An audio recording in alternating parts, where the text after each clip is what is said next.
Tagasan po kayo? 58. Tagasan po kayo? Hello? Byudo. Tagasan po kayo? Byudo. Sabi ko kung saan kayo. Nadidinig niyo ako? Hello? Oh. Sa DJ, di ko siya marinig. Mahina po ang sound din niyo, madam. Oh, okay. Hindi mo ako marinig? Taga-Caloocan. Teka lang po. Sir, sa monitor po yata kayo, sa naka-live po yata kayo nakikinig, sir. Tanggalin niyo po yung live na yan, sir. Ano po, wag po kayo makinig sa live, sir. Sabi ko na eh. Sa imo po kayo sa hotline po namin kayo makinig kay ma'am. Sir, naririnig mo ko, sir? Okay na po, loud and clear po. Okay, sige po. May asawa po kayo? 7 taon ng na maalam. Byudo. In short, byudo. Ilan po anak nyo? 2 lang po. Family planning. Hirap kasi ng buhay. Ano pong work nyo? Sa ngayon, lang. Dakilang tricycle driver. Okay. Oh. Okay naman yun. Makakabuhay yun.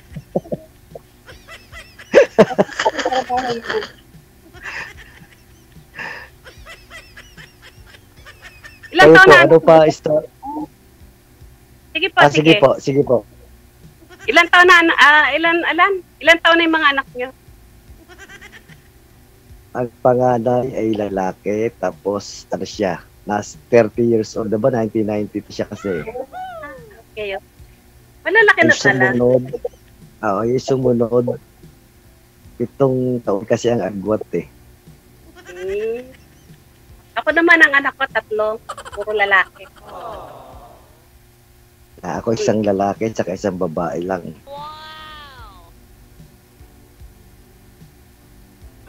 Malalaki na sila, mga may asawa na. Alam sila? Yung bunso, binata. Call center. Oh. Okay naman. Walang sakit ng ulo. Asan po asawa niyo? Patay na siya. Kinuha na ni Lloyd. Pares pa tayo. Ilang taon na po? Matagal na. Taon na rin ang binila. May dekada na. Yes. Ha? Opo, dekada na rin po. Sa loob ng dekada na yun, hindi kayo karoon ng relasyon. Wala. Ayoko na kasi sakit ng ulo. Pero malungkot ang nag-iisa, ha? Ayaw nyo na sakit ng ulo, tapos malungkot ang isa. Na-realize nyo sa haba ng panahon, ha? Na-realize ko, mahirap talaga nagsoto. Ayoko tumanda na nag-iisa. Totoo naman yun eh. Pagka yung bata ka pa, hindi ko pa marirealize yun. Kumbaga, parang naging dalaga ka, naging binata ka, enjoy mo muna. Enjoy mo muna siya.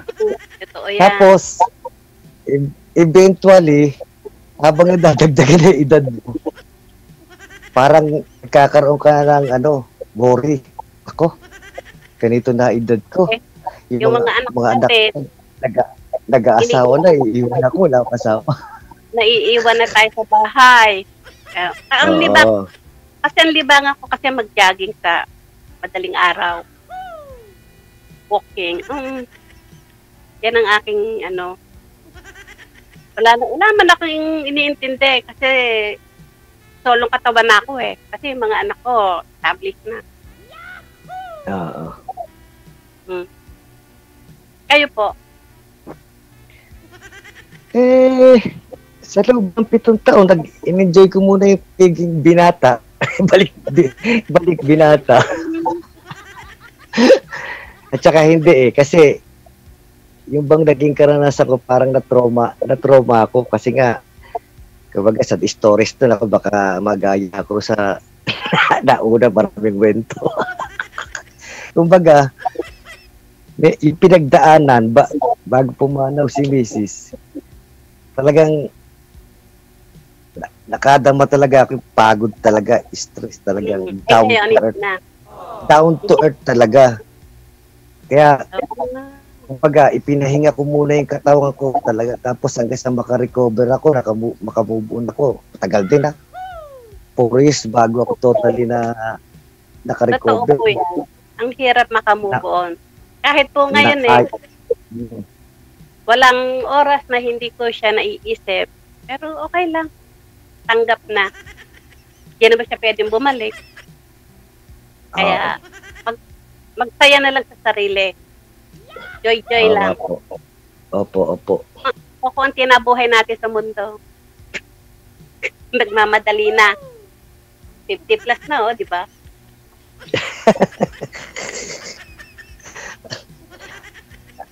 Ako naman, hindi naman ako nagmamadali na. Kahit sabihin natin nasa 2 hakbang na lang, senior na. Kasi, pero sir, sino kasama niyo sa bahay niyo? yung 2 anak ko. Kasi wala pa masyadong asawa eh. Kasi yung mga anak ko, may sarili ng bahay. Kasi, ang kapisang ko lang kasi, yung anak ko, yung bunso. Yung bunso na lang.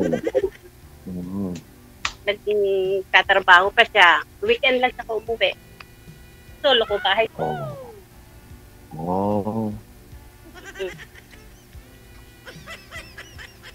Weekend eh, talagang 1 linggo na nag-isa kayo dyan. Pero okay lang. Sanay na naman eh. Oo nga, sa baba naman panahon, talagang masasanay ka na rin. Ako rin, nasanay na rin eh. Kahit na 7 taon pa lang eh. Parang binata lang ako eh. Nasanay na rin ako. Enjoyin lang ang buhay. Para walang sakit. Diba? Kasi kung baka sa akin, ganito eh. Kung may ibibigay ang looban ng nasa itaas, check naman magyayari eh. Yun ang ano ko. Pero sabihin mo ako sa sarili ko yung magpupursige kong maghanap, wala sa isip ko. Kasi, sir, kung talagang para sa atin, bibigay ni Lord yan. Kaya hindi tayo pwede maghanap. Katulad ko, hindi naman ako nalabas ng bahay, dito lang sa loob. Hindi ako palagala. Oo. Kaya kasi hindi ako maglabas-labas dyan, punta ko saan. Kung talagang may para sa akin, bibigay ni Lord. Yun lang yun. Ganoon talaga yun eh. Sabi nga, di ba? Sabi nga ng mga matatanda, nung araw tatanda ako, bata pa ako. Ang pag-aasawa ang parang kamatayan. Saka, sir, hindi mo alam kung kailan. First time ko dito, Magit. Ako rin, first time ko sinubukan ko lang eh, kasi. Pero nanonood ako lagi ako nanonood. Kailan ko lang napanood to. Nadaan lang sa wall ko. Siguro may friend ako na nag-like dyan o nanood dyan. Di siyempre, lumabas din sa wall ko. Pinanood ko. Naligayahan talaga ako. Wala akong ginawa ko dito. Tumawa. Tapos bisa pag nasa terminal ako, naiiwan ko pa nga yung cellphone ko ron eh. Kasi nga, pagka may dumating na pasahero, yung mga kasama ko na nanonood din, tuwan-tuwa, tawa na, pinaiiwan yung cellphone ko na doon. Sila comment doon. Sige, comment nila doon. Pagka wala ako, dahil iniiwan ko yung cellphone ko, dahil pinaiiwan nila, nanonood din sila, tawa sila ng tawa. Meron din pamisa, may kasaling ano rin naman, boring. Sorry. Sir DJ, kamusta po? Okay lang. Matigas pa ang tuhod. DJ, kung, Lagi ako tulungan sa inyo. kung sa tigas ng tuhod, ano pa? Kaya lang, matagal na rin walang practice. Ang tuhod. Yung tuhod. Meron naman siguro sir, mag-start ka ng motor mo, ng tricycle mo, di ba? Nagapadyakan mo. Sa bagay, DJ. Exercise na yun, kapapadyak. Oo ah. Pag yung push button, ayaw nang gumana. Mm. Ay, nako. Talagang simula nung mapanood ko to, kailan lang, hindi na ako tumigil. Mapaumaga, mapatanghali, mapagabi. Kahit ako mag-isa tulog yung mga anak ko, tawa ako ng tawa. Itong channel mo sa DJ, matagal ko na itong napapanood. Pati sa try ko.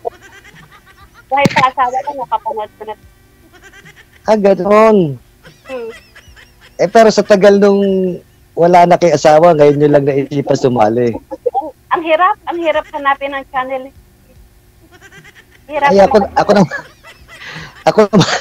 ako naman, di, alam ko may binigay na instruction, nakapaskill pa nga instruction eh. Kaya lang, hindi ko alam kung sa signal, hindi ko ba ano yung sa imo. Nagdalawa pa nga ako, Viber tsaka imo. Tapos,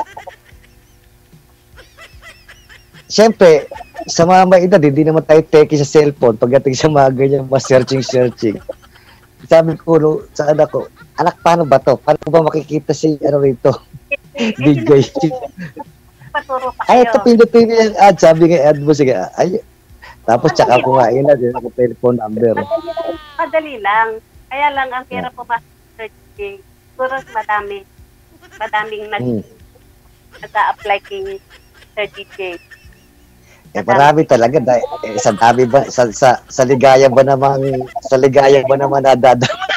nadadama ng mga taong nanonood dito. Entertain ako nakapasok ako dito. Kaya pinagbibigyan po muna namin Lunes at saka Biyernes yung mga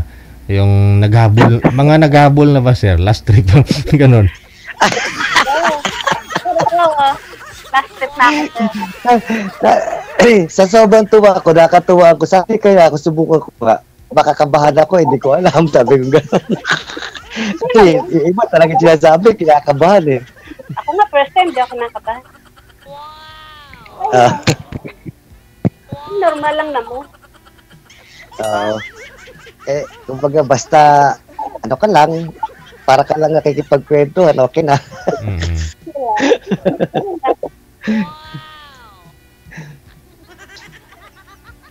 Basta wala kayong, ang ano nyo lang, nasa bahay lang kayo, wala kayong ibang pinagkakaabalahan. Meron ako, wala akong work, pero meron akong, income. Oo. Saan nga kayo nakatira? Kalamba. Sa Kalamba. Caregiver ako dati. Oo. Mahirap, mag-alaga. Mahirap po talaga mag-alaga. Lalo na pagka magke-caregiver ka, tapos may hinasikmura mo, hindi ka pwede ron. Okay, hindi naman siya yung nakahiga. Parang matanda na. Parang, ano ba yan? Wheelchair. Ang tawag doon? Parang ganon. Kakasama sa pagtulog, magtagos ka ng gamot. Kaya pa naman. Pero pag yung nakahiga na siya, yung ayoko naman. Mahirap talaga. Pero kung wheelchair siya, kain mo, dulalay ka. Pwede na yun. Diba? Wala umuwi lang siya na Cebu. Nung nag-pandemic, pinauwi ng mga anak. Yan, nabukalik. Kaya wala na kayo nagkakaabalahan ngayon.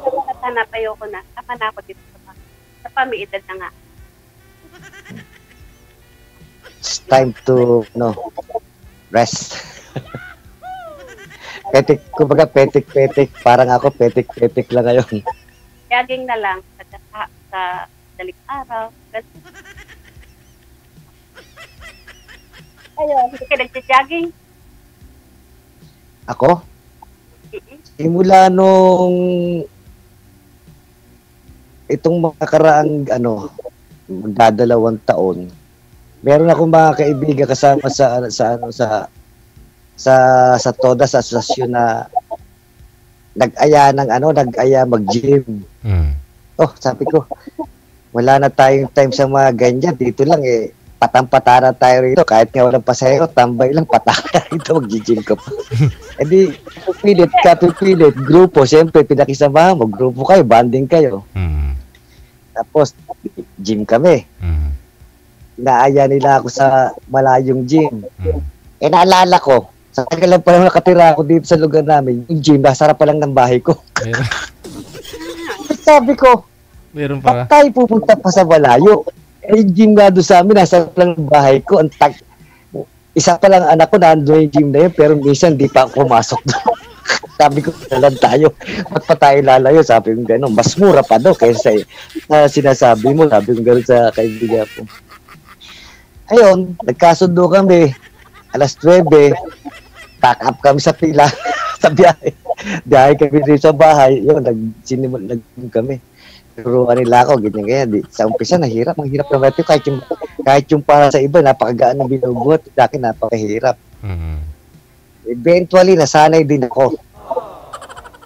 Sabi nga, kasabihan nga ng mga nag-gym. Ano ngayon?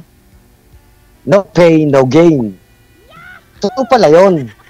Kasi, nung masanay na akong mag-gym, pag hindi ako nakakaramdam nung nararamdamang sakit sa katawan, hindi na ako mapakli.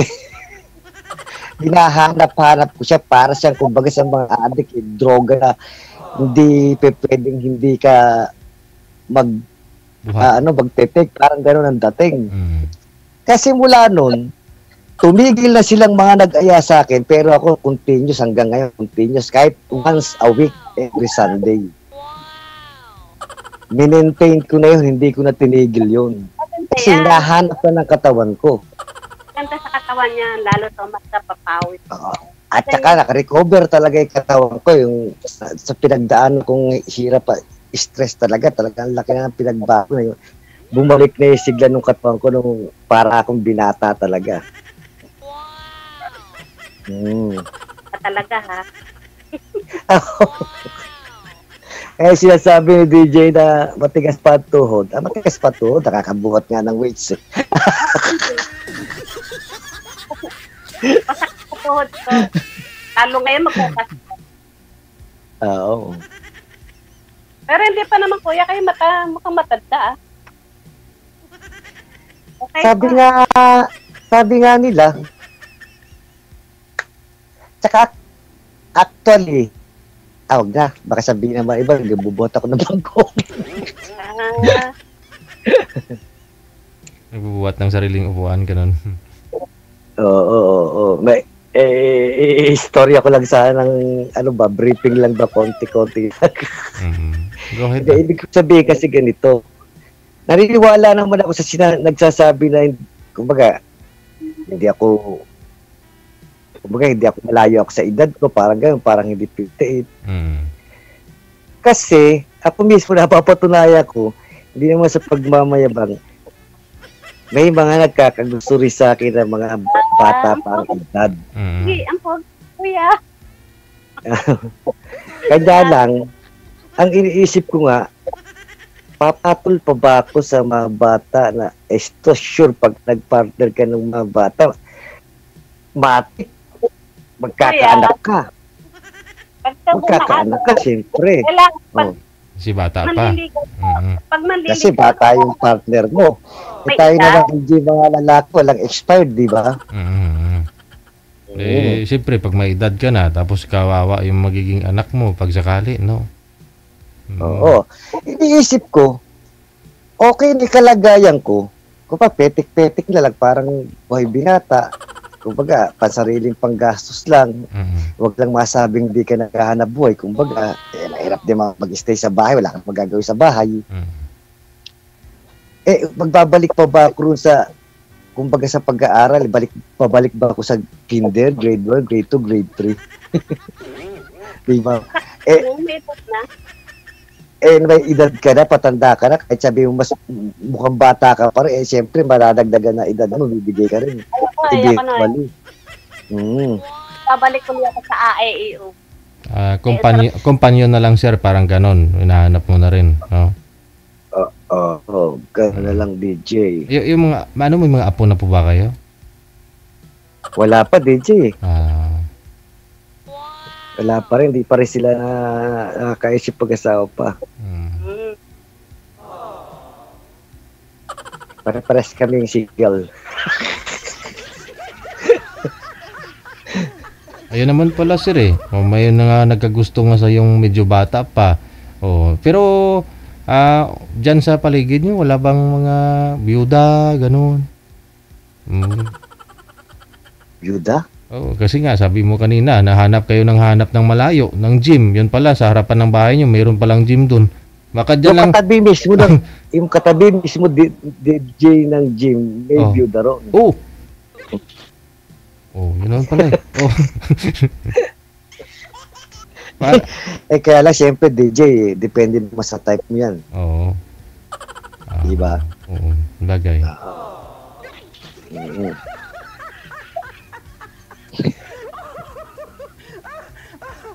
Kayo ma'am, wala ba kayo ibang napupusuan sa paligid nyo?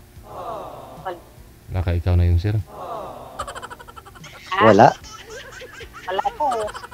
Kaya nga sumuli ako kay Sir G eh. Makita ko ikaw.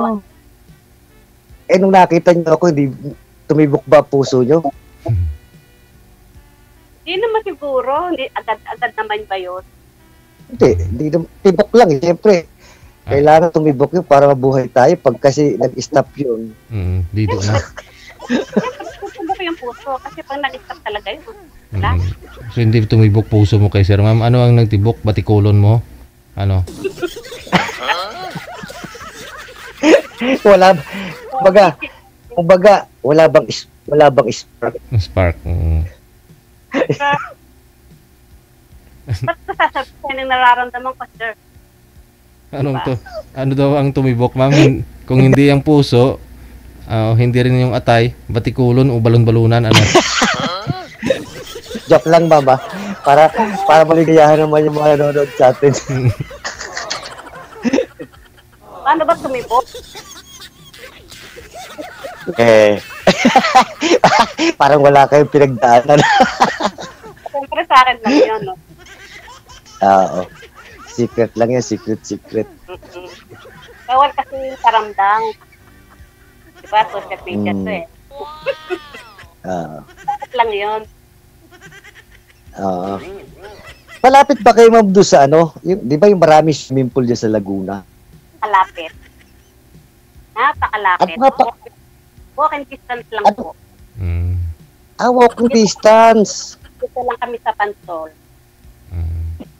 Diyan masarap. Pero dahil pagka gusto mong mag-swimming, lalo na rin sa may hot water, lapit lang, walking distance lang. Ay, oo. Ang napakarami mamimili. Nung araw pagka nagpupunta kami dyan laki ng gastos talaga Pabayad ka lang, pwede ka na magbabad maghapon.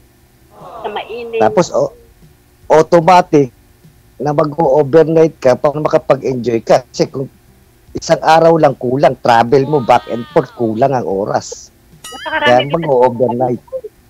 Halo ngayon, ano pa ngayon? Friday? Ang daming private food. Lahat. Ilaman. Oo. Friday, Saturday na. Yes po. Pwede. Napakarami. Pag may time ka, sir, pasyalan mo si ma'am, mag-swimming kayong dalawa. Pwede. Pwede rin. Papayag pa si ma'am Tama. Kasi kumbaga, sa edad po ninyo, dapat yung balikan yung mga dating panahon na bitin yung pagbibinata, pagdadalaga. Total naman, wala na po kayong mga iniintindi. Sarili nyo lang din naman, di ba? Basta hindi okay lang yun ba? Diba? Mag-swimming kayo. Diyos. Kasi, minsan, busy sabihin mo lang ginagawa. Minsan, merong barkadang tropa na nagyayakag, punta ng cake. Ganun ba? Yung mga trip, mga kung saan pupunta. Huwag lang kayo mang-trip. kayo lang mismo yung mag-trip lang kayo, pero wag kayo yung tripping ng iba. Kasi meron po akong grupo na nagsi-jogging pa. Pag po meron... Zumba, no? Hindi ako nagsusumba, hindi ako malumayo eh. Okay. Pag ako, gusto ko takbo. Jogging talaga. Meron naman madam nag-i-extract sa Zumba eh. Susundin nyo lang. Susundin mo. Hindi ako nagsusumba, hindi ko trip. Jogging talaga. Hindi, advice ko sa inyo, madam, mas magandang sumubok kayong mag-Zumba. Total, wala naman na kayong pinagkakaabalahan. Kasi, sisigla ang katawan nyo doon. Babata kayong tignan. Maniwala kayo sa akin, babata kayo pagka kayo nahilig sa Zumba. Sexy pa kayo. Hahaba ang buhay nyo. Oo, mukhang 3 years old yan naman, babata ka. Oo. Matik naman yun eh. Pagkain talagang may exercise sa katawan. May improvement, makikita mo naman. Pero gusto ni ma'am jogging at saka takbo daw sir eh. Pero magagamit niya rin yan kahit papano, magtakbuhan balang araw, edi mabilis siya tumakbo. Kasi masakit yung tuhod. Sa una lang yun, madam, pagka nasasanay na, baliwala na. Baliwala na. Ako nga, nung nag-gym, hirap ako nung una eh. Pero nasanay na, hindi pwedeng ako mag-gym dahil hanap na ng katawan ko. Sige. Di kasunod ako, sir. Kasunod pa. Kayo na lang din po yung last natin kasi medyo overtime na. Thank you so much ha. Good luck po sa inyo. Wanted. Thank you, Sir, Jay. thank you. Opo, Salamat bye-bye. kay manager. Ang ganda ng boses ni manager. Sweetheart. Sige. Pagwapo. Good luck po ha. Thank you. Wanted. Sweetheart. Wanted. Sweetheart.